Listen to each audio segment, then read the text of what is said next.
ജയ്ക്ക് ഞാൻ ജയ്ക്കിലേക്ക് വീണ്ടും സ്പെസിഫിക്കായി ചോദിക്കുന്ന ഒരു കാര്യമുണ്ട്. ഈ ചർച്ചയിൽ അതിനൊക്കെ എത്രയോ കാലം മുമ്പ് ഇന്നും മുഖ്യമന്ത്രി അടക്കം ചോദിക്കുന്നു. വി ഡി സതീശനോട് നേരിട്ട് ചോദിച്ച ചോദ്യത്തിന് അതൊഴികെ ബാക്കി പലതും സംസാരിക്കുന്ന വി ഡി സതീശനെയാണ് കണ്ടത്. ഇതിലും അവസാനവും ഞാൻ ചോദിച്ച ചോദ്യത്തിലേക്ക് പോലും എത്തി നോക്കാൻ പോലും കോൺഗ്രസ് പ്രതിനിധിക്ക് കഴിഞ്ഞിട്ടില്ല. പോകട്ടെ, പകരം കുറേ ബദലായി ചില രാഷ്ട്രീയാരോപണങ്ങൾ പതിവായി ചർച്ചകളിൽ മുൻപ് കേട്ടിട്ടുള്ളതൊക്കെ തന്നെ ആവർത്തിക്കാൻ ശ്രമിച്ചു. ഇതിന് മറുപടിയില്ലാത്ത പാർട്ടിയാണോ CPIM? അവസാനമായി നമുക്ക് അവസാനിപ്പിക്കാം. വി ഡി സതീശനെ പോലെ ആ ചെറുപ്പക്കാരൻ ഞാൻ മനസ്സിലാക്കുന്ന അദ്ദേഹം ആവർത്തിച്ചുള്ള പല ചർച്ചയിലെ വിഷയങ്ങൾക്കും അദ്ദേഹം മറുപടി പറയുന്നില്ല. അദ്ദേഹം നിർബന്ധമായും കേരളത്തിലെ പ്രതിപക്ഷ നേതാവിനാൽ സ്വാധീനിക്കപ്പെട്ടിരിക്കാൻ സാധ്യതയുള്ള കോൺഗ്രസ് പ്രവർത്തകരായിരിക്കും. അദ്ദേഹം ഇങ്ങനെ മറ്റെന്തൊക്കെയോ കാര്യങ്ങൾ അദ്ദേഹം പറഞ്ഞുകൊണ്ടേയിരിക്കുന്നു. പറഞ്ഞു വരുന്ന വഴിയിൽ അദ്ദേഹം തിരുവനന്തപുരം കോർപ്പറേഷനെ കുറിച്ച് പറയുകയാണ് UDF അതിൻ്റെ സീറ്റ് നില മെച്ചപ്പെടുത്തി എന്നുള്ളത്.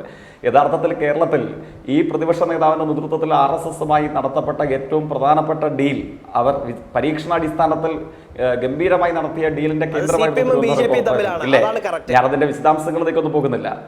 50 ഇടപെടരുത് തൗഫീഖ്, നിങ്ങൾ സംസാരിച്ചപ്പോൾ ഇടപെട്ടില്ലല്ലോ. ഒരു ചർച്ചയുടെ മര്യാദയ്ക്ക് ചേർന്നതല്ല. തിരിച്ചിടപെടുന്ന ആളുകളുണ്ടെങ്കിൽ അങ്ങനെ ആയിക്കോളൂ, തർക്കമില്ല.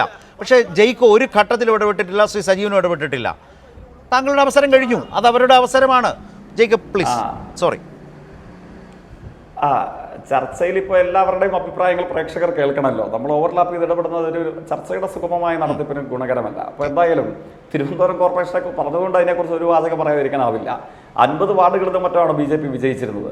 BJP വിജയിച്ച 41 വാർഡിലും 3-ാം സ്ഥാനത്തായ രാഷ്ട്രീയ കക്ഷിയുടെ പ്രതിനിധിയാണ് ഇവിടെ വന്നിരുന്നത്. ഞങ്ങൾ BJPയെ ചെറുത്തു തോൽപ്പിക്കാൻ ശ്രമിച്ചു, ഞങ്ങൾക്ക് കുറച്ച് സീറ്റിന്റെ എണ്ണം കൂടി എന്നൊക്കെ പറയുന്നത്. 41 വാർഡുകളിലും കോൺഗ്രസ് 3-ാം സ്ഥാനത്തായി. BJPക്ക് ഒറ്റയ്ക്ക് ഇടതുപക്ഷത്തെ തോൽപ്പിക്കാൻ കഴിയില്ല എന്ന് ബോധ്യപ്പെട്ടപ്പോൾ പറവൂർ മാതൃക തിരുവനന്തപുരം കോർപ്പറേഷനിൽ നടപ്പിലാക്കി രാജീവ് ചന്ദ്രശേഖരന്റെ പാർട്ടിയുടെ കയ്യിലേക്ക് ഞങ്ങളുടെ പെട്ടിയിലുള്ള വോട്ട് നിങ്ങൾക്ക് നൽകി നിങ്ങളെ ജയിപ്പിക്കാമെന്ന് പറഞ്ഞ് 41 വാർഡിൽ തിരുവനന്തപുരം കോർപ്പറേഷനിൽ BJPയെ ജയിപ്പിച്ച ഡീലിന്റെ പേരാണ് കോൺഗ്രസ് എന്ന് പറയുന്നത്.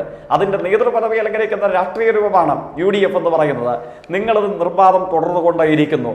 കേരളത്തിന്റെ മതനിരപേക്ഷ ചേരി, കേരളത്തിന്റെ സെക്യുലർ ഫാബ്രിക് നിർബന്ധമായി നിങ്ങളെ തിരിച്ചറിയും. കാരണം ഒരവസരം കിട്ടിയാൽ SDPI എന്നോ RSS എന്നോ വ്യത്യാസമില്ലാതെ കേരളത്തിന്റെ മതനിരപേക്ഷതയെ തുരങ്കം വെക്കുന്ന ഏത് വർഗീയവാദിയുമായിട്ടും ഞങ്ങൾ സഹകരിക്കാൻ തയ്യാറാണ് എന്നാണ് കേരളത്തിൽ UDF പറയുന്നത്, കേരളത്തിന്റെ പ്രതിപക്ഷ നേതാവ് പറയുന്നത്.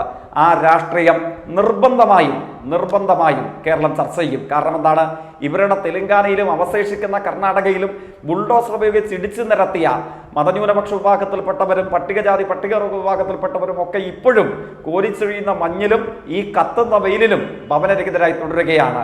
ഇവരുടെ കയ്യിൽ അധികാരം കിട്ടിയാൽ എന്തായിരിക്കുമെന്ന ചോദ്യത്തിന്റെ മറുപടിയാണ് മാറാട് കലാപം മുതൽ തിരുവനന്തപുരം MG കോളേജിന് ബോംബെറിഞ്ഞ BJPക്കാരന്റെ കേസ് മാനുഷിക പരിഗണന കൊടുത്ത് പിൻവലിച്ചത് മുതൽ വർഗീയ പ്രസംഗം നടത്തിയ കേരളത്തിലെ ഇന്ത്യയിലെ അഖിലേന്ത്യാ വർഗീയവാദിക്ക് കേരളത്തിലെ കേസ് പിൻവലിച്ചു കൊടുത്തത് മുതൽ ഏറ്റവും ഒടുവിൽ ഈ മറ്റത്തൂരും ചൊവ്വന്നൂരും കുമരകത്തും തിരുവനന്തപുരത്തും തദ്ദേശ സ്ഥാപനങ്ങളിൽ പോലും ഇടതുപക്ഷത്തെ തോൽപ്പിക്കാൻ ഇവർ RSSുമായി ഉണ്ടാകിയ സഹകരണം. അതുകൊണ്ട് ഇതിന്റെ വിഷം വിടർത്തുന്ന പണം കേരളം തിരിച്ചറിഞ്ഞിട്ടുണ്ട്.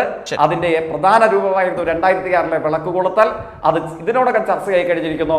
ആ ചർച്ചയ്ക്ക് മുമ്പിൽ പിടിച്ചു നിൽക്കാനാകാതെ മറുപടിയില്ലാതെ നെട്ടോട്ടമോടുന്ന കോൺഗ്രസിനെയും അതിന്റെ നേതാക്കന്മാരെയും മാത്രമാണ് നമുക്ക് ഈ ഘട്ടത്തിൽ കാണാൻ വേണ്ടി കഴിയുന്നത്.